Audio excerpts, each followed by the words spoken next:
So let me just have the slides. Okay.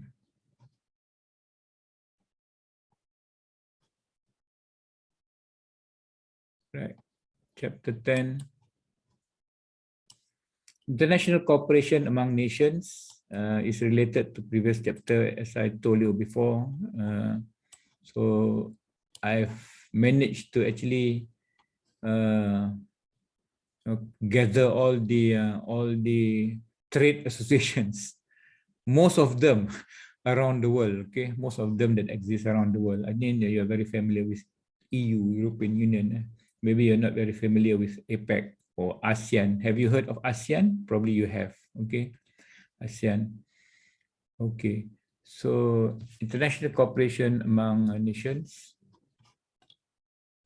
So at the end of this chapter, you should be able to explain the importance of. We look a little bit on the history. Probably if you have gone through this before, it's okay. It's just a review of what you have studied before. It's explain importance of GATT, General Agreement on Tariffs and Trade, and the development towards World Trade Organization (WTO) to international businesses.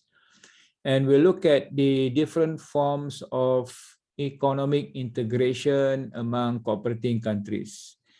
Okay, so countries want to cooperate in trading. So what are the kinds of economic integration or kinds of integration that has developed over time? And analyze the opportunities for international businesses created by completion of EU. Probably I don't have time to cover this week.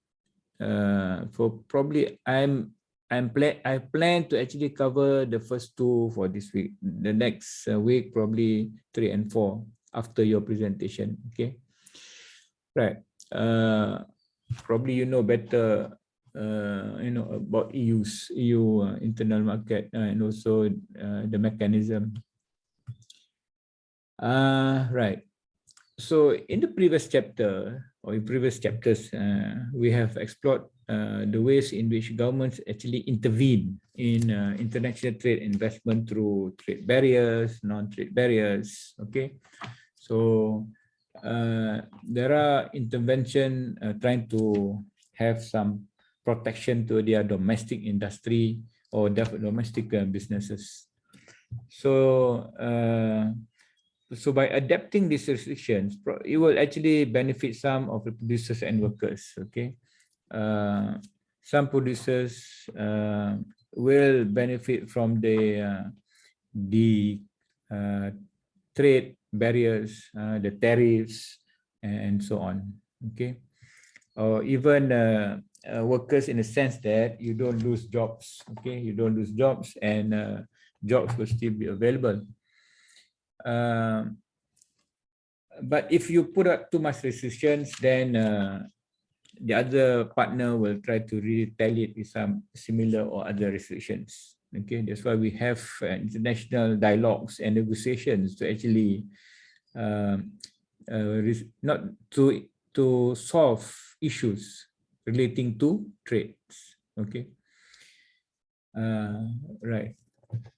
And of course, if the restrictions increase, one party or one country tried to retaliate, and then everybody will be losing. Okay, so if the restriction increase, international trade will be affected. In the sense that you have reduced international trades. Well, for example, the current Ukrainian-Russian war, is it benefiting EU actually? Is it benefiting? No, it's not benefiting. From an economic point of view, okay. Of course, from political point of view, the Americans will like to, make sure the security is being saved. But anyway, so it end up all losing. Even the whole world is losing. This whole world is losing today because of the war. In Malaysia, for example, prices of goods keep on increasing. So it's even though we are not directly affected by the war. Okay, war restriction, trade restrictions, sanctions, and the other party retaliate by saying, okay, you can only buy oil using my currency. Okay, so that's going to be this is true, and it will be true forever, Alban. True forever until the end of the world. True forever. Okay, it is not only true today. It has been true, during World War I, World War II, and it's, and also war doesn't benefit anyone. And if anyone say war benefits, I don't know. Norian, war benefits humanity. I don't know. I'm in general, okay. In general, people want peace, okay. So countries start to realize it's better to cooperate. It's better to cooperate. That's why you have the biggest economic integration. I think the world has the EU is the example of the biggest economic integration, and almost is it coming to political integration? Almost, almost, but this is going to be difficult.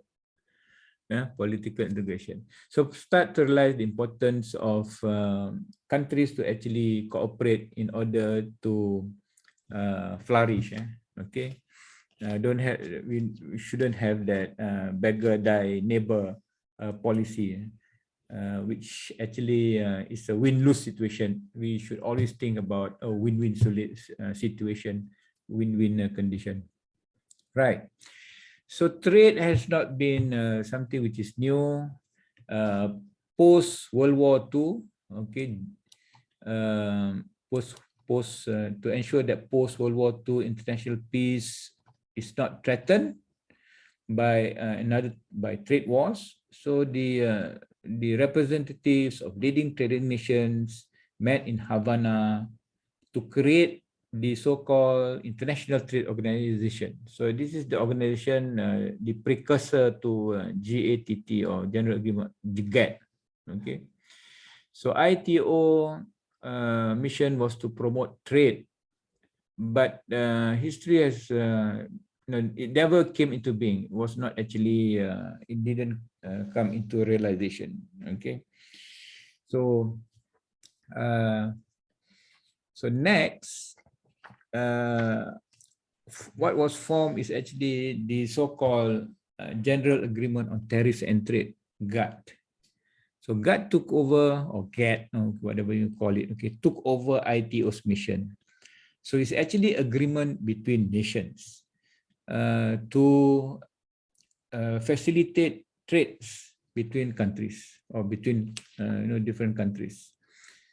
Right. So from 1947 to 1994. Let me just turn on the date. From 1947 to 1994, the signatories to GATT they fought to reduce barriers. Okay, they create policies that actually will improve or make trade easier between countries and overcome problems to promote trade.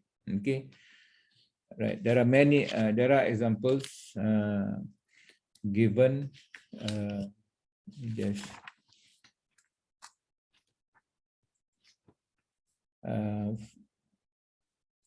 So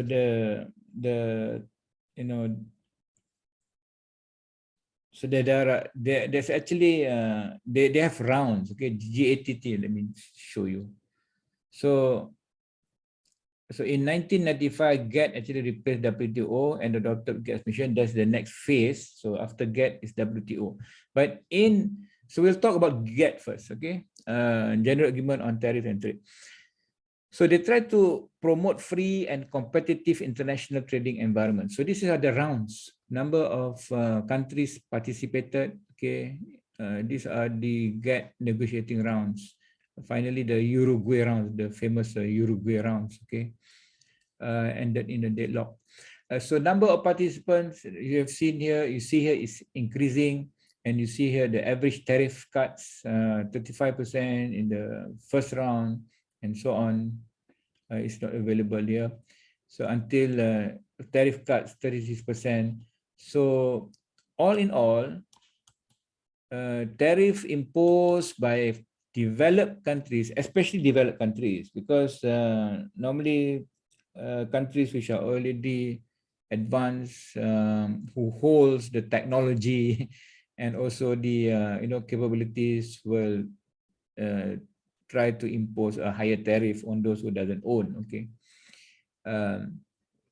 so tariff drop fell from an average of more than 40% in 1948 to approximately 3% in 2004. So there's a huge improvements in terms of tariff reduction. Right.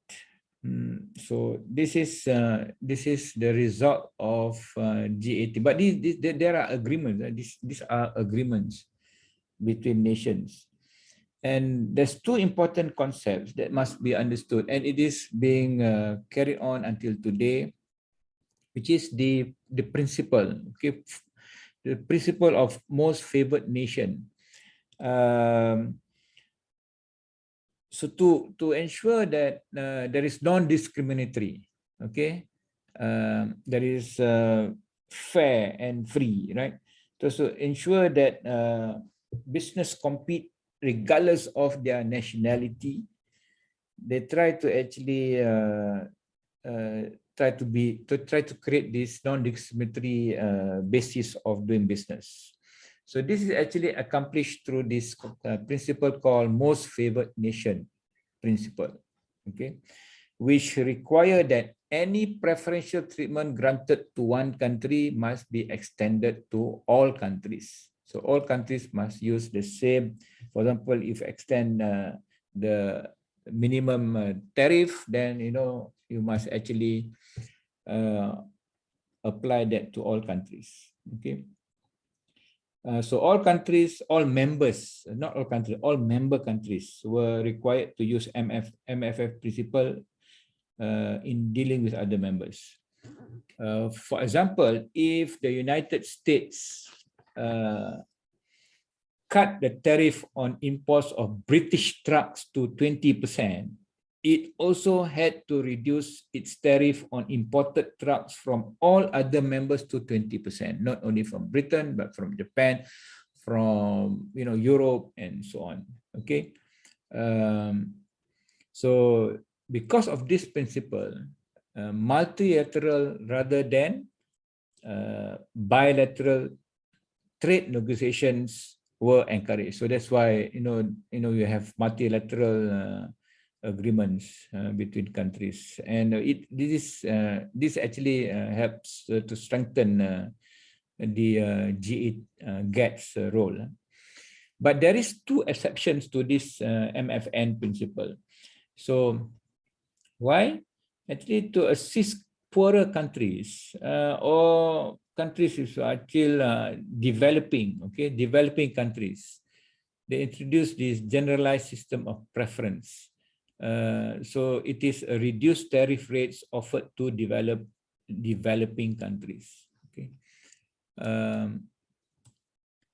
GSP, we call it GSP. I remember when Proton is a Malaysian national car. Okay, Malaysian national car. So we exported to Britain in 1987, 1988, and we enjoyed this GSP reduction in tariff. That means cars assembled in Malaysia using Mitsubishi's technology. They I forgot how much, but we enjoyed the reduced tariff rates under this GSP. But provided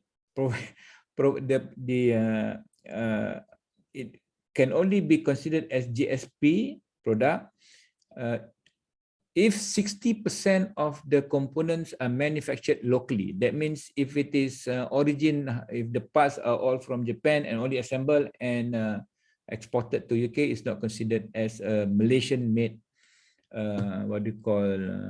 cars.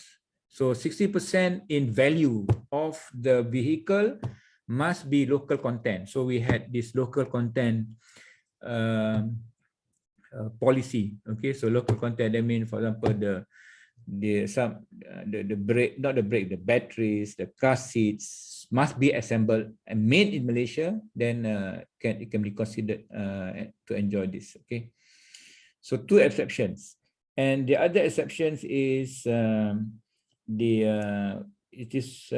second exemption is the comprehensive trade agreement that promote economic integration, such as EU and NAFTA. So EU and NAFTA, they can actually have a lower tariff among the members within that economic integration. Okay, so otherwise the MF, the most favored nation principle will apply. Okay, right.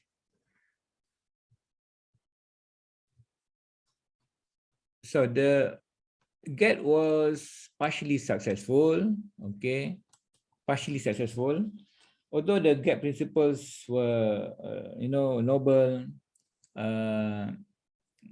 there's another part of it. Okay, the people who actually frame the GATT policies recognize that domestic political pressures sometimes, or in many times, force countries to retreat from pure free trade policies. Okay, that was, the intention is actually very good, so that you have free trade.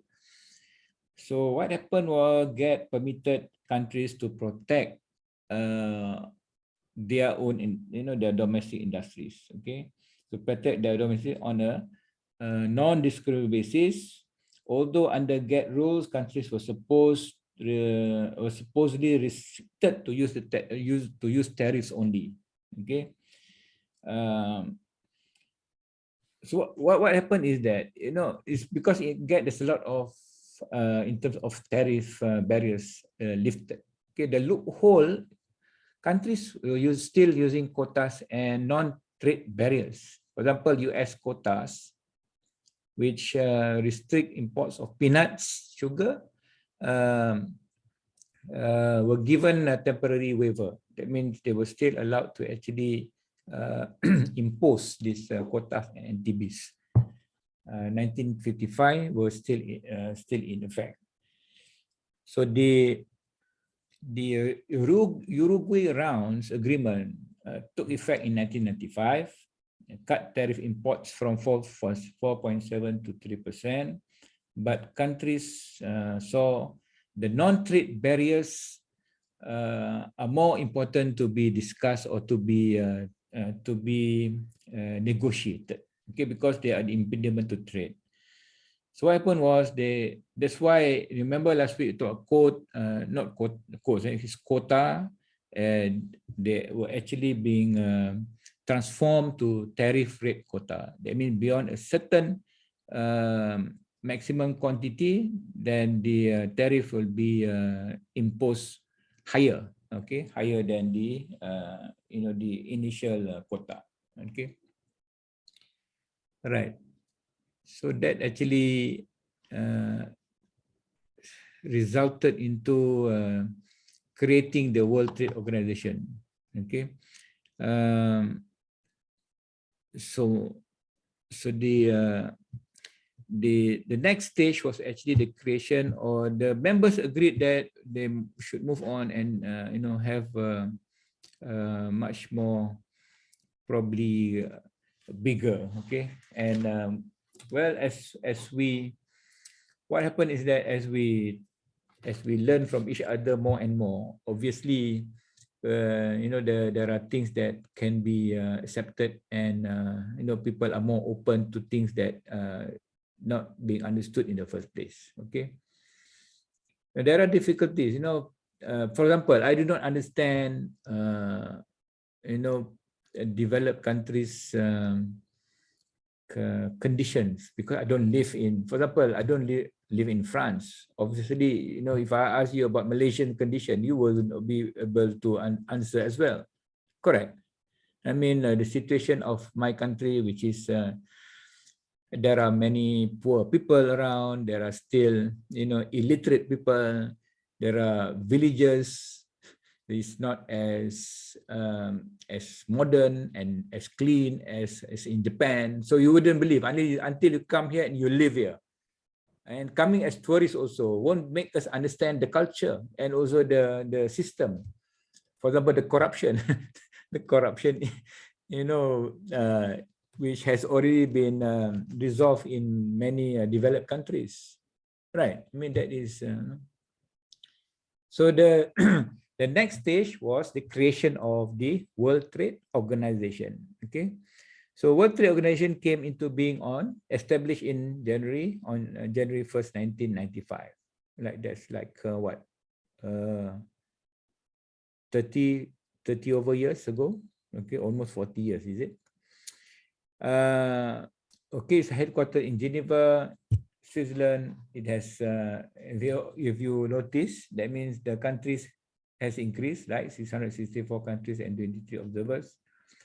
And the members are required to open markets to international trade and also follow the WTO rules. That means not only they have to follow this.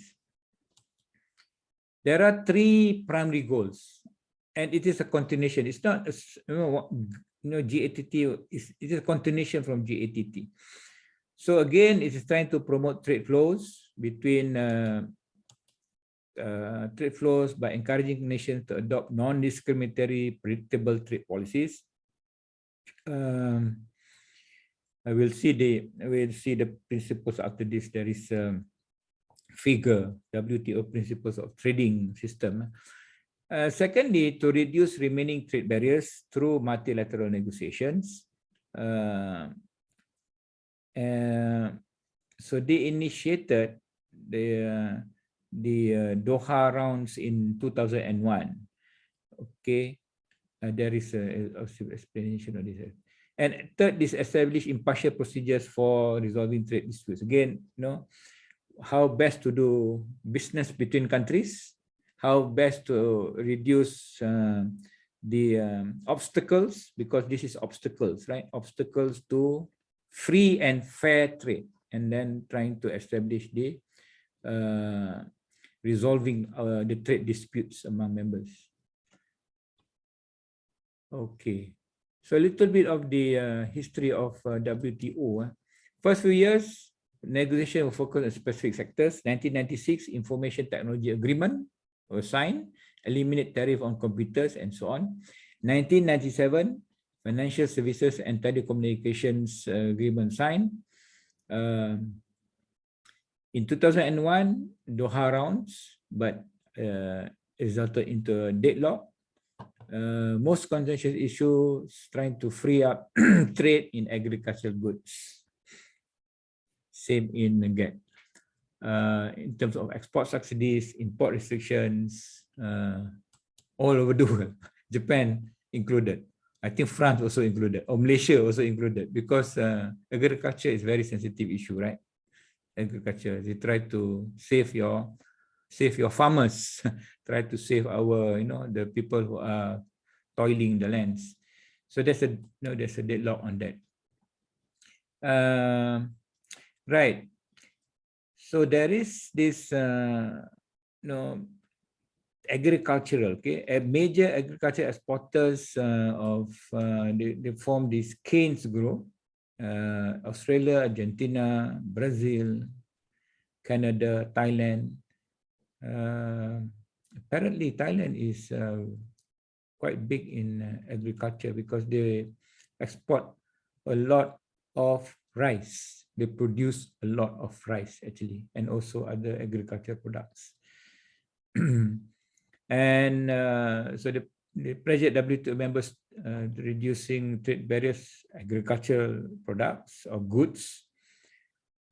So you see here, they were unable to satisfy the structure terms that satisfy China, India, Japan, and many other countries. Okay, so there is you cannot agree on the terms of what the tariffs and so on. Okay, all right.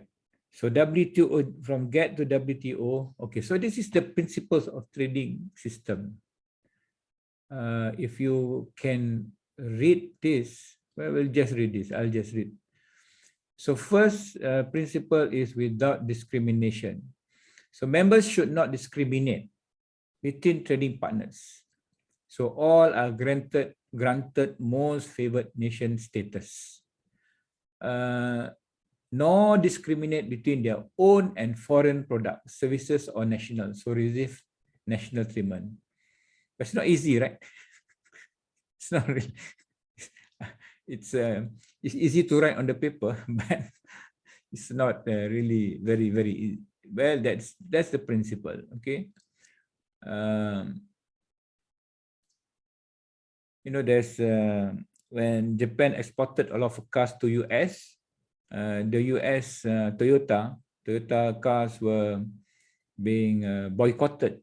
Okay, the cars were, there was a demonstration destroying the Toyotas. Have you seen that video before? You should Google the video and see, you know, the American consumers, you know, telling that, you know, we shouldn't import more Toyotas into US because it is killing off the American auto industry, and it is actually you know, losing jobs. You know, same like Trump. Okay, Trump, you know, he actually established a lot of trade barriers, trying to revive American manufacturing, but manufacturing is no more you know, owned by developed, some but not the manufacturing house of today is China. Correct, Alban? The manufacturing house of the world today is China. They make every single thing in this world. I want to say damn thing, but I don't. All single thing in this world: computers, handphones, you know, plastic components, plastic bottles, and they make it cheap. No, we cannot compete on the price. That's a problem. Okay, freer members lower trade barriers through negotiations. Predictable, members agree not to arbitrarily raise trade barriers. Because once this happens, it's a disruption, like what we are seeing today. Okay, it is because of using currency control, you know, sanctions. So it is affecting international, you know, trades. More competitive. So WTO discourages unfair practices. So what is the WTO doing now? Okay, Alban, to overcome this current crisis? Do you think WTO is doing anything? Not to my knowledge. But do you think they should be doing something? I guess so, yeah. This is their thing. I mean, the whole world is affected by this, you know, unfair practices. Okay. And also the war. So why should we be, you know, the people who are going to be mostly affected are the normal people. People, you and me. Okay, normal, you know, we are not politicians. I'm just an academic, you know. I'm a teacher and you're a student, right? So we are not politicians. But anyway, so it is you know, WTA discourage unfair practices. I don't think they are doing this job. Okay, they are not trying to. Beneficial for less developed countries. WTO gives less developed nations. Okay, this is more time to adjust. If I'm a Western professor, probably I will say, you know, it will be the other way around, right? Okay, so we need to help less developed nations, because they need time to, for example, poorer nations in African countries. So they need to be given time to actually catch up as well. Okay. some technologies are not available. There are, the technologies must be made available to not freely, but at some acceptable value. So the WTO differs from GATT in two main dimensions. Okay, it is a broader mandate. That means it's not only goods. Okay, it includes trade in services, international IP protection, and trade-related investment. Okay, so it tries to encompass both trade and investment as well, and services. Services as countries become much more developed. So, for example, engineering services, how do I offer, for example, consultancy services between countries? Is allowed? Is it not allowed? Okay, how do you, what's the, kind of cooperation that is required? So first is, it is a broader mandate. And secondly, it is said to be stronger enforcement powers. Okay, stronger enforcement powers. So stronger enforcement power means it is there are ways and mechanisms of actually complaining, and supposedly the actions will be taken to resolve that. Okay. Right. So two main differences. Now, what are the other challenges of additional challenges of WTO? So the general agreement on trade in services, right? So the first major challenge facing WTO is trying to reduce barriers in trade of services, trade in services. Okay.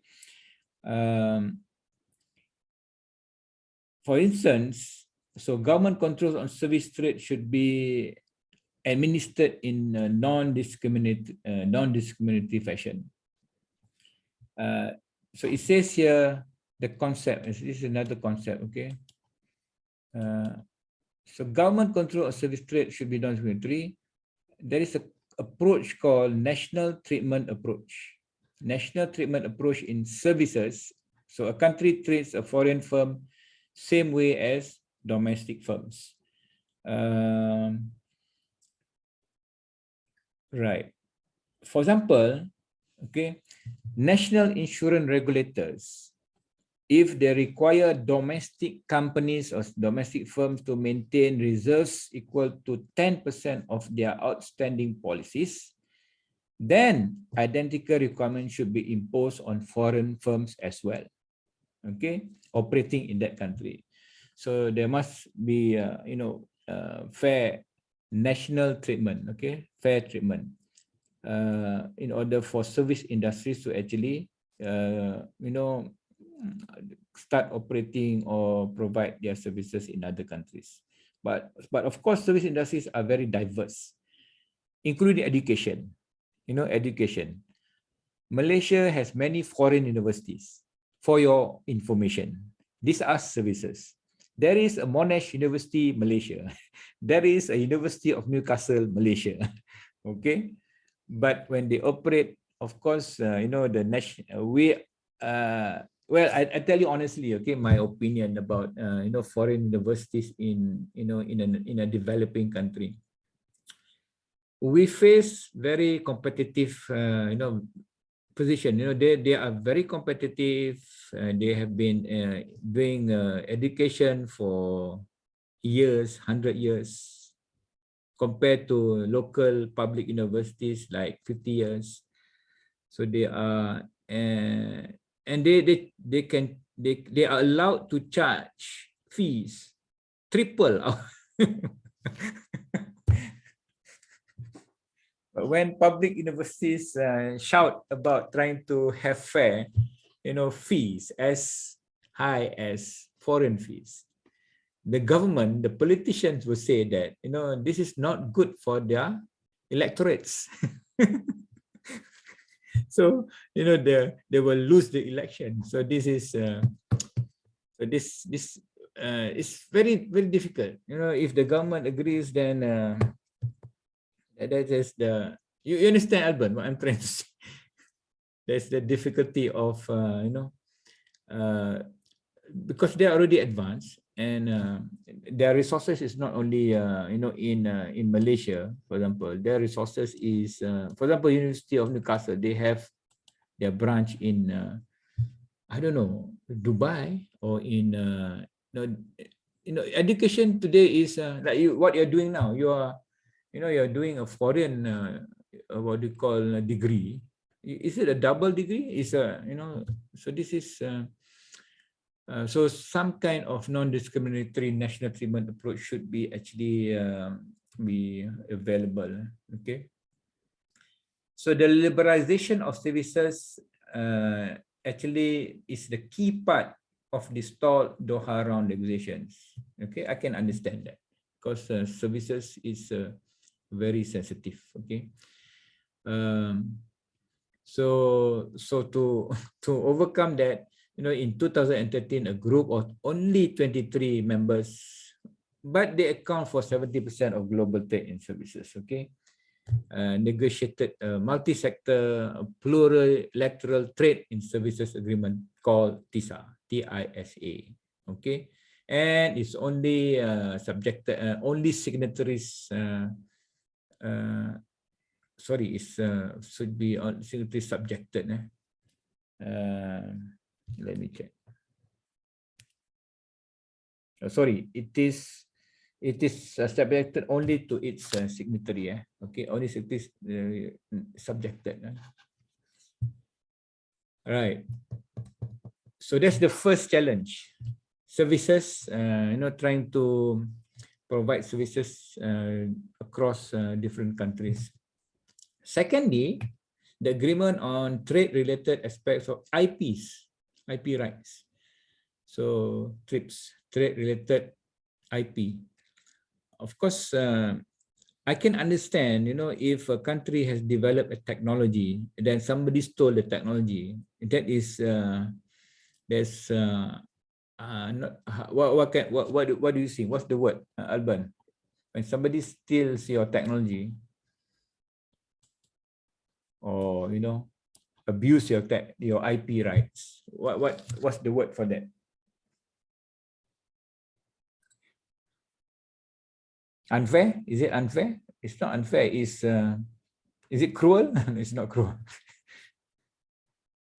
Any thoughts? Norian, any thoughts? What? And somebody abuses your IP, your IP, there's so many things about IP, music can be IPs. IKEA actually has a factory in China. They had difficulty in the first few years of doing business there. They tried to, sue local manufacturers copying their furniture's design. Design is also, is IP. But of course, if the country, sorry, Liu, I'm not picking on China. I'm just giving. Yeah. I know that. I know that. Even the courts of law, by the time they try to make decision, 5 years down after that, the design is already gone. You come up with a new design. So it's very difficult, right? So entrepreneurs, artists, inventors hurt by inadequate enforcement by many countries of laws, including my own country, Malaysia. Okay, I have to admit that there are a lot of infringement on IPs. We can find football jerseys, Manchester United, what do you call, shirts, okay, being sold on which are copied. Okay, it's not legit. All right. So many countries are not enforcing. I think Japan is quite strict on this, but probably there still be some loopholes. So problems particularly widespread in the music, film, entertainment, and computer software industry during that time. Okay, of course, software, especially Microsoft suing companies for not using original copies of softwares and other design softwares or engineering softwares. Okay, so there is this agreement on trade related aspects of property rights. So many owners believe IP theft more blatant and widespread. Lacks of enforcement by governments unwilling to Uruguay's rounds agreement of this so-called IP rights. Okay, and it's still until today, we're still not able to resolve it 100%. Okay, so that's the challenge of in terms of IP rights. There is also the investment measures, trade-related investment measures agreement. So the trade-related investment agreements in the Uruguay round is modest. It's still very minimum, which start towards eliminating national regulations on FDI that can distort or restrict trade. So this TRIMS, so we call it TRIMS agreement. They will affect trade balancing rules. That means countries may not require foreign investors to limit their imports of inputs to an amount equal to their exports of local production. Okay, so they can import their whatever local their material, okay, into their own foreign factory overseas. Foreign exchange access, countries may not restrict foreign investors' access to foreign exchange. And thirdly, domestic sales requirements, countries may not require investors to sell a percentage of factories output in the local market. Okay, some countries, they actually put some amount of certain amount of percentage must be sold locally. Right, so this is the foreign direct investment TRIMS agreement. What other challenges? Challenge of enforcement of WTO decisions. So enforcement is actually weak. So enforcement power is very weak, although it says this earlier that the strength is actually in terms of their power of enforcement, but actual enforcement is actually very weak. So if a country, I'll just read this. Okay, if a country failed to live up to the agreement, may have complaint, and it can complain may have complaint filed against it. Okay, so if country fail to live up, I mean, if it it doesn't follow the tariff. Okay, so the country can complain. So if WTO finds in violation, that means if the WTO find that the country is in violation of the rules that have actually been agreed upon, so you will ask to eliminate the trade barrier. You will ask the country to actually, for example, please don't increase the tariff, for example, okay, like what US did to China. So if it refuses, WTO will now allow the complaining country to impose trade barriers on the offending country equal to the damage caused by the trade barrier. So this is retaliation, basically. So you have there is a provision for that. Okay, WTO will allow complaining country to actually impose similar trade barriers. And the offending country is not allowed to counter retaliate. That means they are only given one opportunity to actually impose or to take actions, right? So the book gives an example of this. The book gives examples of WTO allowed Brazil to impose 248 million in trade sanctions on Canada after finding that Canada provided low interest loans in violation of WTO rules that allowed Bombardier, a Canadian manufacturer of regional jets, aircraft, to beat out Brazilian manufacturer, okay, Embraer, for a 1.7 billion order. So this is, so WTO allowed Brazil to impose, to actually retaliate against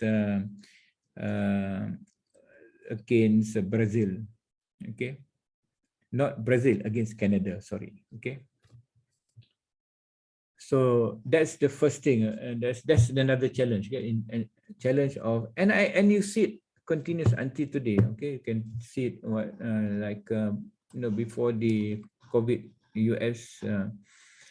US imposed not sanction, but they increased the tariff for steel products from China, okay, because manufacturing of steel products in US have been affected by the lower price of Chinese steel, okay.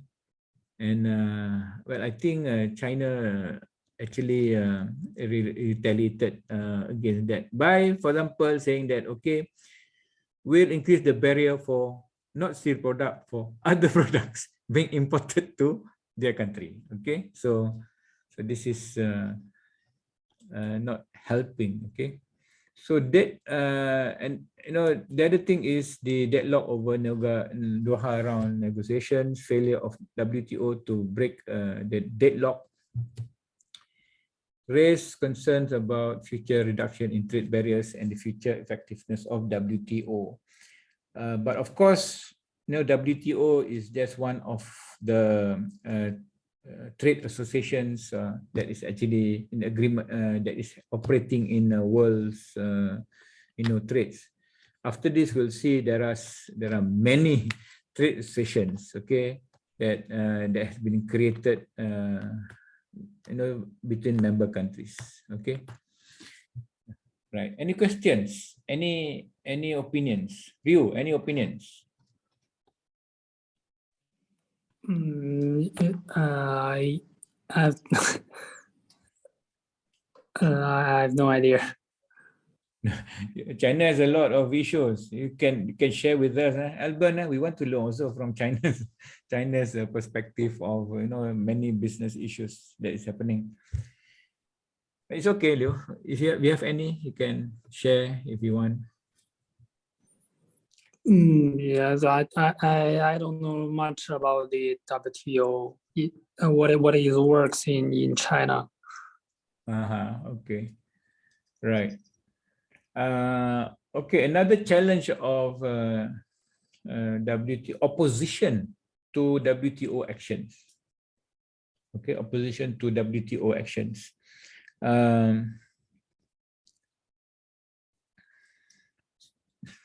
So although barriers to, I like this, okay, I like what is said. Yeah. Although barriers to international trade and investment remain, actually no one believed they would come tumbling down like the walls of,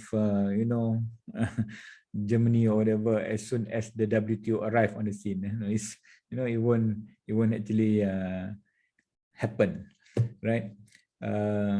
So most trade experts, they commend WTO for its accomplishment during the first decade of existence, such as the sectorial agreements in the telecommunication, the information technology, and the financial services. So that was commendable, okay? But the failure of WTO to break the deadlock over Doha round negotiation, resulted into these trade barriers and future effectiveness. And also, the WTO has attracted opposition to its actions. For example, so environmentalists and also human rights activists believe that WTO needs to incorporate more sensitivity to environmental and human needs issues in its decision making. Okay, there are many things that, like what I told you just now. Okay, human needs in a developing country, in a very poor country is different from the human needs.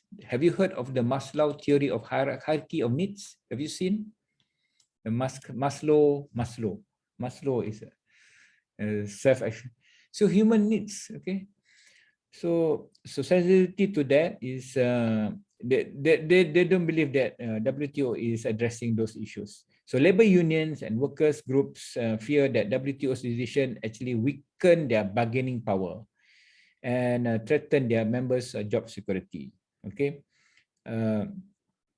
by reducing tariff in something that a country has always been good at producing. Okay, for example, local rice in Malaysia is cheap. Okay, it's already cheap.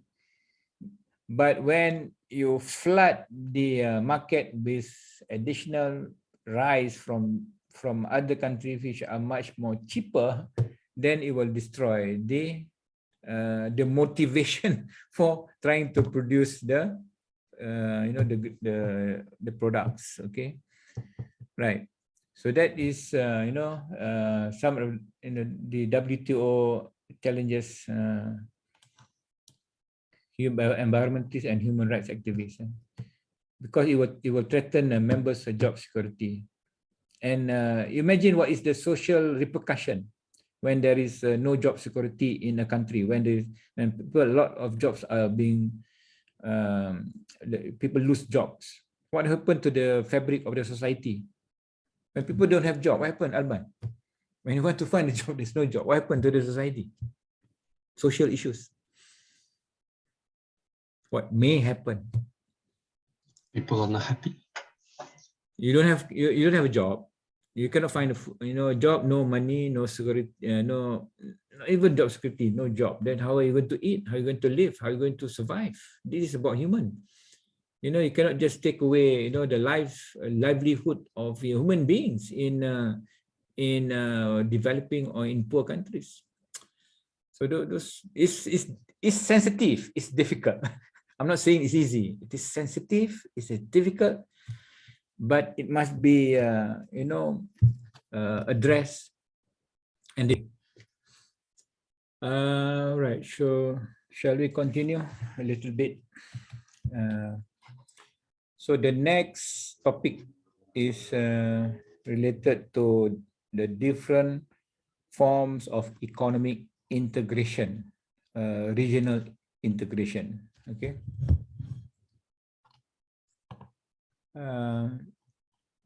Right. So I'm going to explain all these five. Okay, free trade area, customs union, common market, economic union, and some issues surrounding these five different forms.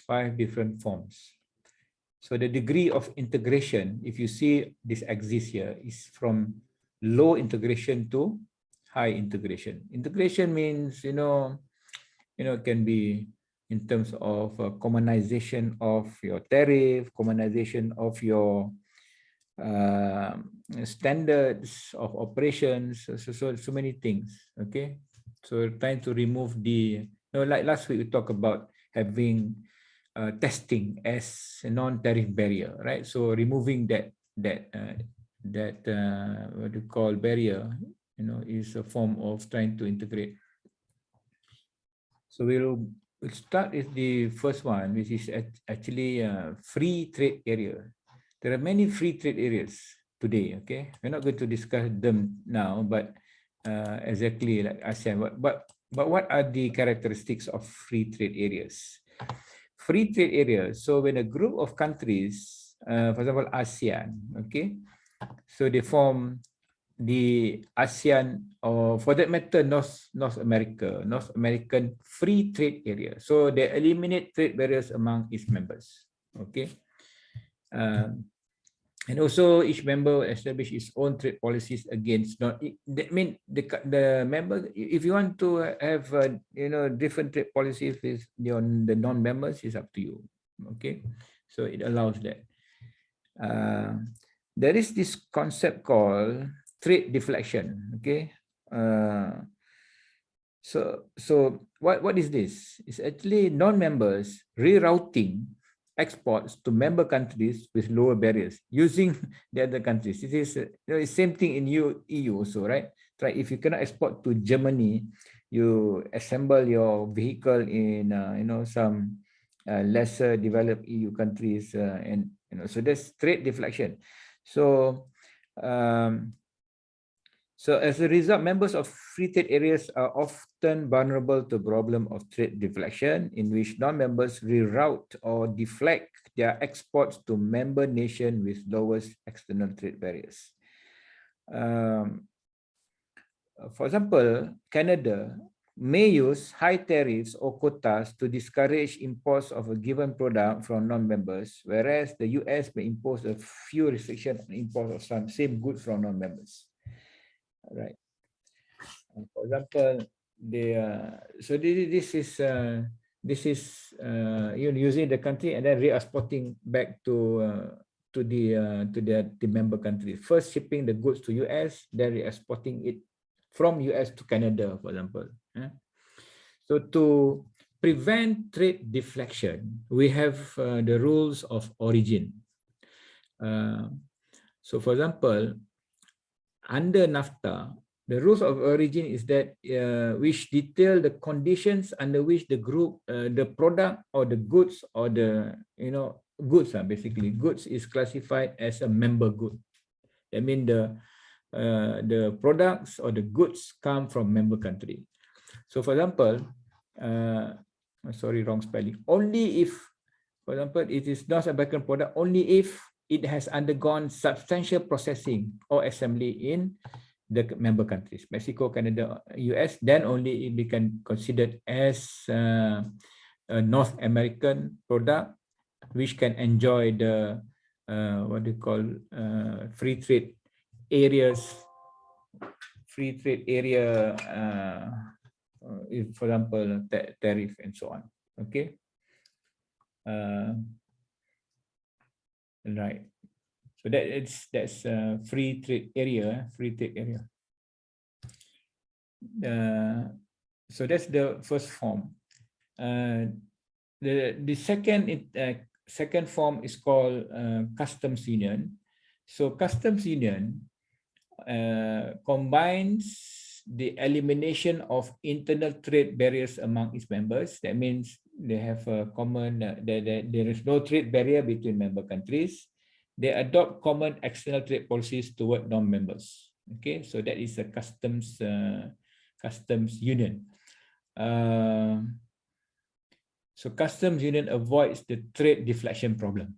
So that's why you have customs union, because the customs union will not, there will be lesser or avoiding the trade deflection problem.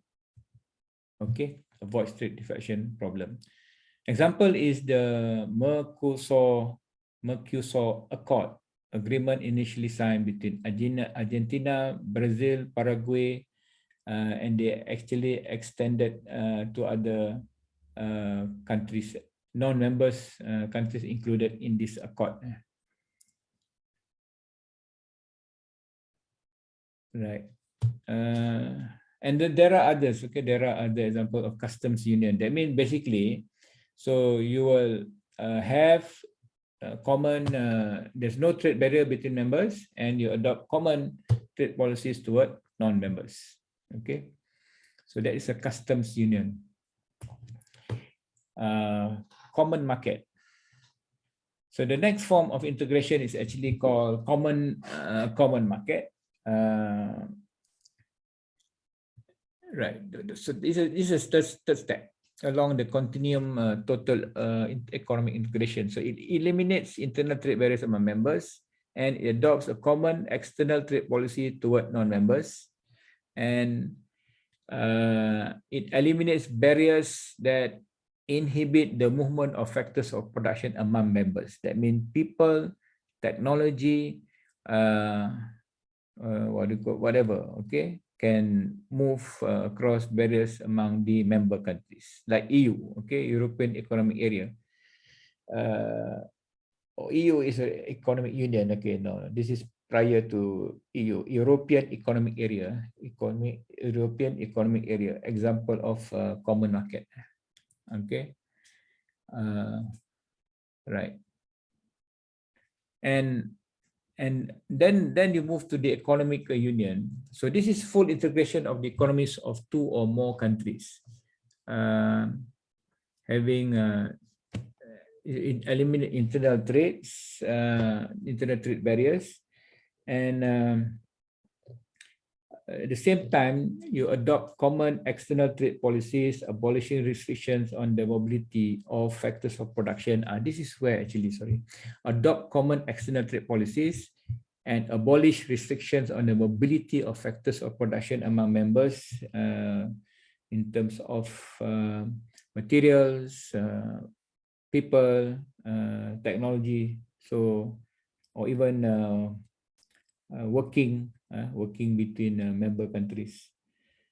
And it's actually it requires members to coordinate their economic policies in terms of monetary policy, fiscal policy, taxation, having the same monetary currency. Okay, the members of EU who have adopted the euro as their domestic currency in the process of creating an economic union among themselves, like, you know, your country France and also Netherlands, which UK didn't want to enter, okay, exit, Brexit, so they exit out of the European Union, okay, right, and finally, okay, I'm just repeating this, but the final one is actually political union. Are there any political union? Is EU a political union? Okay. Is EU a political union? It's already a political union, right? And also economic integration of two. But do you have the same law in? I will have to describe that next lesson. Not. Oh yeah, Not you have a completely. European Parliament. You have a European Parliament, right? Yeah, but the European Parliament, does it in you know, they go into personal law of individuals, or only about what do you call businesses and trade issues?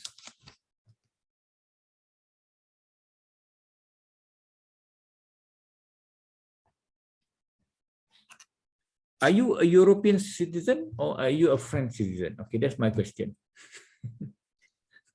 I'm very clear. I'm politically, I'm a Malaysian citizen. we are French, but we are part of Europe. You're a French citizen. We are both, actually. Oh, you're both. Okay, you're Yeah. both French citizen and European citizen. So I think there is a, you know, political economic integration of two or more countries, so they become a political union. Okay, so I've said to you, shown to you this the progression, okay.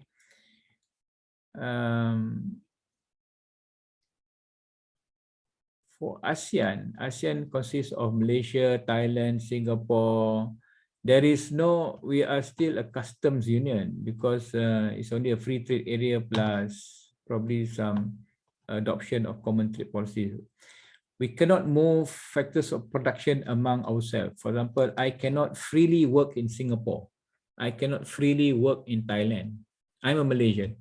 So AFTA is probably here, okay, not a common market yet, or even a economic union. Moreover, not a political union. Okay. So the impact of, okay, all these are actually economic integration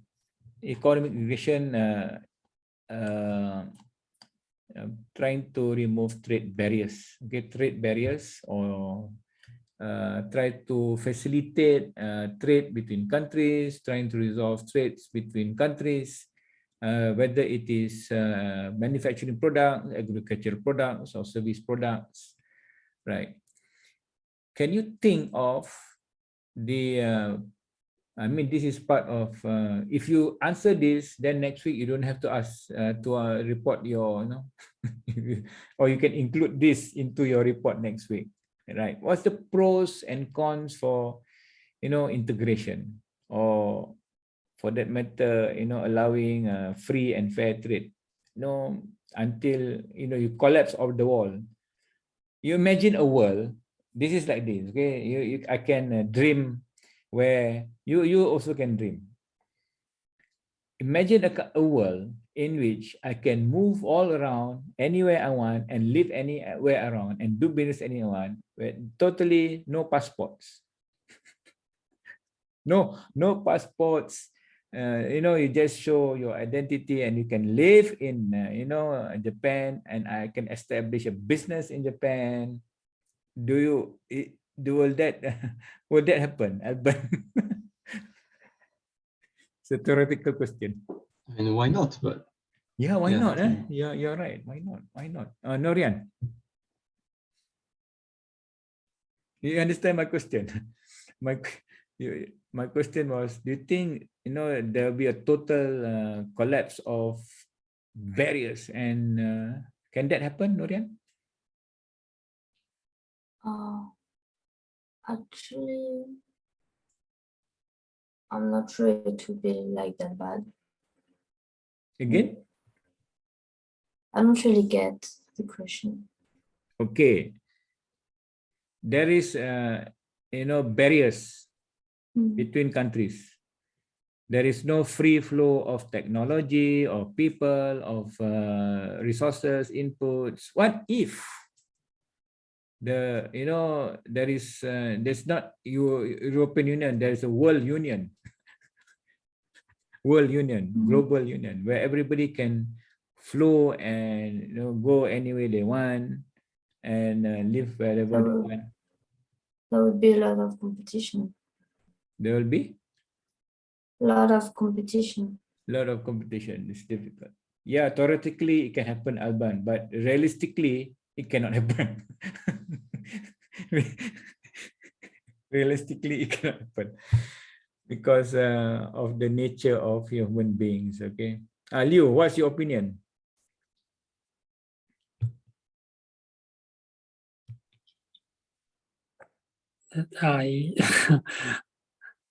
Do you think there will be or let's give me, okay, what are the pros for integration? Okay, one of you give one answer. What is the pros for integration? We'll start with Liu first. Okay, Liu, what is the pro means? What's the positive outcome of integration? I think you have mentioned it many times. I think it can make more working opportunities. Working opportunities. Okay, right. Alban? I mean, as a cons, I mostly have a cons right now. As a? The ecological aspect of this. Of ecological aspect of? If everyone can go anywhere they want, like it just won't work in our nowadays world.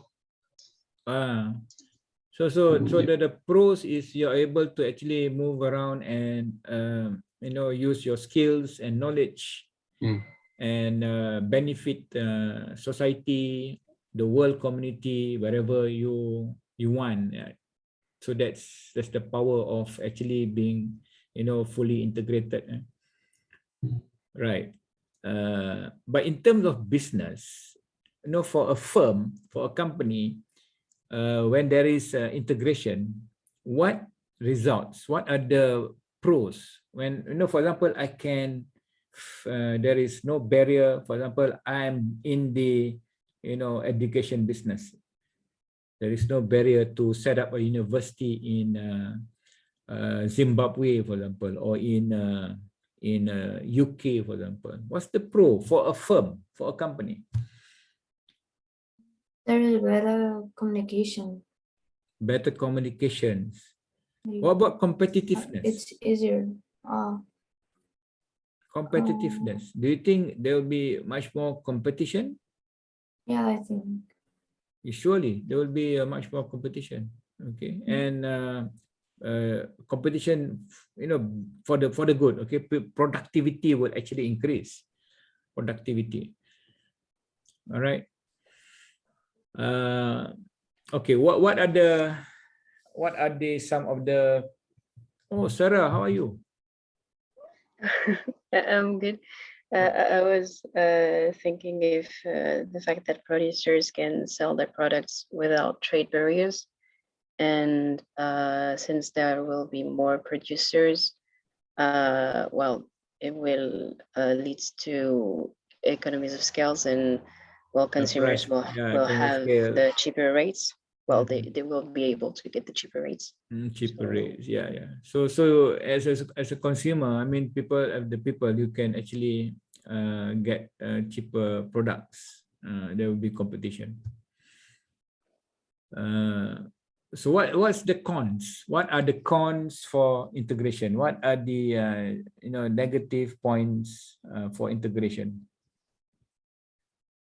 Things, firms, when you cannot compete with others, what happened to your company?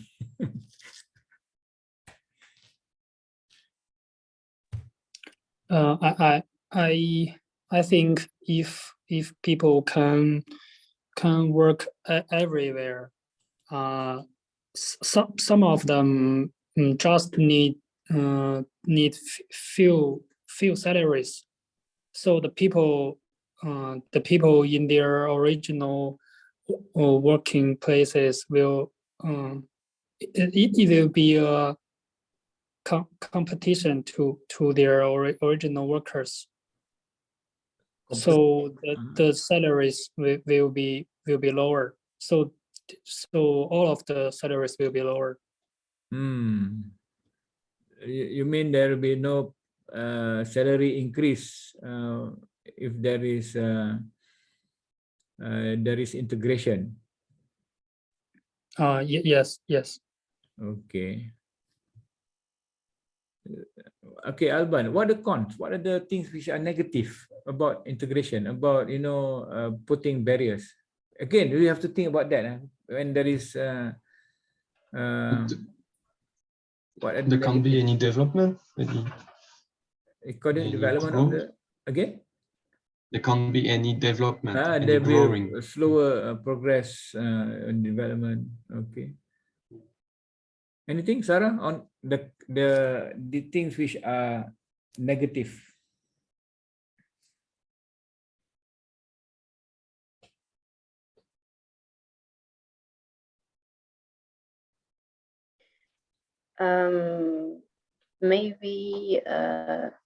Maybe there will be some problems concerning the different countries. For example, between small countries and big countries, maybe since they will probably have the same rules to respect, maybe there will be disadvantages for the smaller ones. I don't know if I'm being clear. Okay. Right. So yeah, maybe the rules will be harsher for some of them, and it could bring dissatisfaction. Okay.